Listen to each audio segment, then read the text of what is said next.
औज़ुबिल्लाहिमिनश्शैतानिर्रजीम बिस्मिल्लाहिर्रहमानिर्रहीम अस्सलामु अलैकुम वरहमतुल्लाहि वबरकातुहू। नाज़रीन इकराम, मैं हूँ फैसल सैयद। आप मेरा यूट्यूब चैनल देख रहे हैं। उम्मीद करता हूँ आप जहाँ भी होंगे रब ताला की पनाह में आफियत से होंगे।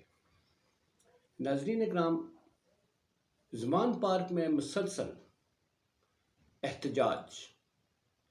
मुस्तकबिल का वज़ीर आला कौन? इम्पॉर्टेंट बात और बड़ी तशवीशनाक बात। नाज़रीन, इस पे बात करते हैं कि ज़मान पार्क जो है इस वक्त महवर है कारकुनान की सरगर्मियों का।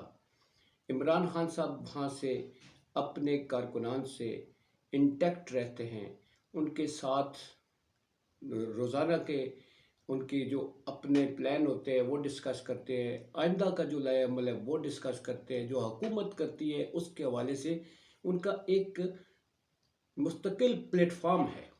ज़मान पार्क जो है वो सरगर्मियों का महवर है। ईद के दिन हो या वहाँ कोई रेड हो, वहाँ कोई किसी तरह का जुल्म अगर बर्पा होता है, वहाँ अवाम जो है वो वहाँ पर हर वक्त मौजूद रहती है। खान के शाना बिशाना, चाहे खुशी हो चाहे गम हो, अवाम साथ होती है। अब अवाम जो है ये बेसिक सब हर चीज़ की बुनियाद है। आप वोट लेते हैं, अवाम ही उसमें आपके इक़्तिदार का जीना होती है, और जब तक ये जीना आप तय नहीं कर लेते, इसका पहला कदम जो है वो वोटर है, वो अवाम है।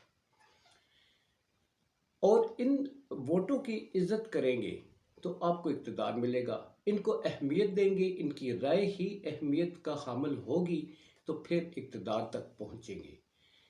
मगर यहाँ पर पाकिस्तान में वोटर्स जो है उसकी अहमियत की कोई किसी के सामने नहीं होती, और फिर जो यहाँ फैसले किए जाते हैं वो वोटर्स को इग्नोर करके किए जाते हैं। हुकूमतें जो बनाई जाती हैं वो वोटर्स की राय का एहतराम किए बगैर बनाई जाती हैं, और यहाँ पर अगर किसी को लोग वोट देकर सेलेक्ट करते हैं, अपनी पार्टी के लिए इलेक्ट करते हैं, तो वो जाकर दूसरी पार्टी के साथ मिलकर एक और अनएक्सपेक्टेड बंदा जिसे अवाम नहीं चाह रहे होते वो मुल्क का सरबराह बना दिया जाता है।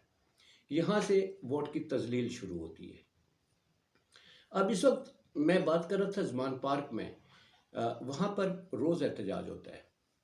वहाँ पर आए दिन जो है वो एहतजाजों का सिलसिला जारी है। कल भी मियांवाली के हलके से लोग हैं, फैसलाबाद से, लाहौर से, मुल्तान से, 4 हलके हैं, 85, 110, 120 है, 122 और 150 जो है 220।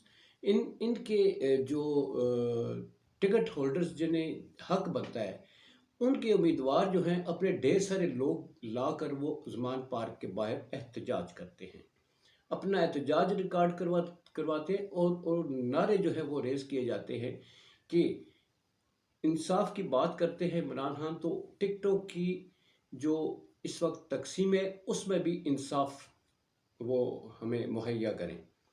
अब ये बात ये उम्मीदवारों की नहीं है, इनके पीछे जो वोटर्स हैं उनकी राय क्या है कि कौन सा उम्मीदवार होना चाहिए, उसका एहतराम लाजमी है। इमरान खान साहब ने अगरचे रिव्यू कमेटी बनाई हुई है, क्या रिव्यू कमेटी में भी इनको इग्नोर किया जा रहा है, या ये वो लोग हैं जो पीटीआई को नुकसान पहुंचाना चाहते हैं और इनको कोई और जो है कहीं से लॉबिंग करके वहाँ मुजाहरे करवा रहा है ताकि इमरान खान साहब की पार्टी पर जो है वो सवालात उठे, और फिर लोगों पर इनकी जो है वो उस लोगों में इनका जो इस वक्त बड़ी पॉपुलैरिटी है इंसाफ के लिहाज से, वोटों की तकसीम के लिहाज से, फिर इंसाफ के असूल के लिए जुल्म के ख़िलाफ़, तो उसको डट डाला जाए ये मुजाहरे और जुलूस निकलवा कर। इमरान खान साहब को इनको भी बड़ी गौर से देखना होगा, क्योंकि ये आप सही अगर उम्मीदवार जो हैं जो मुस्तहिक है, जिनकी कुर्बानियाँ जिनमें जिनकी लोगों में मजबूत जड़ें हैं, उन्हें टिकट देंगे तो फिर आइंदा का जो है आपका स्ट्रक्चर जो है वो मजबूत बनेगा।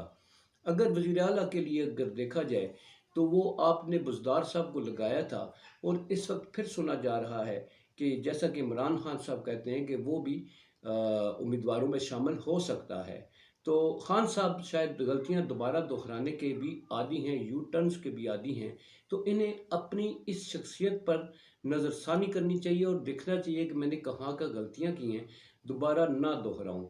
مگر اس وقت جو پاپولیرٹی ہے، اگر مینجمنٹ کے لحاظ سے دیکھیں، وہاں پر کاموں کے لحاظ سے دیکھیں، تو وہ پرویز الہی صاحب ڈیزرو کرتے ہیں۔ بہرحال خان صاحب کے اپنے فیصلے ہیں، غلط کریں گے تو بھگتیں گے، صحیح فیصلے کریں گے تو پھر آئندہ کے لیے بھی عوام میں موجود رہیں گی۔ اپنا بہت سارا خیال رکھیے۔ پاکستان زندہ باد، پاک افواج پائندہ باد۔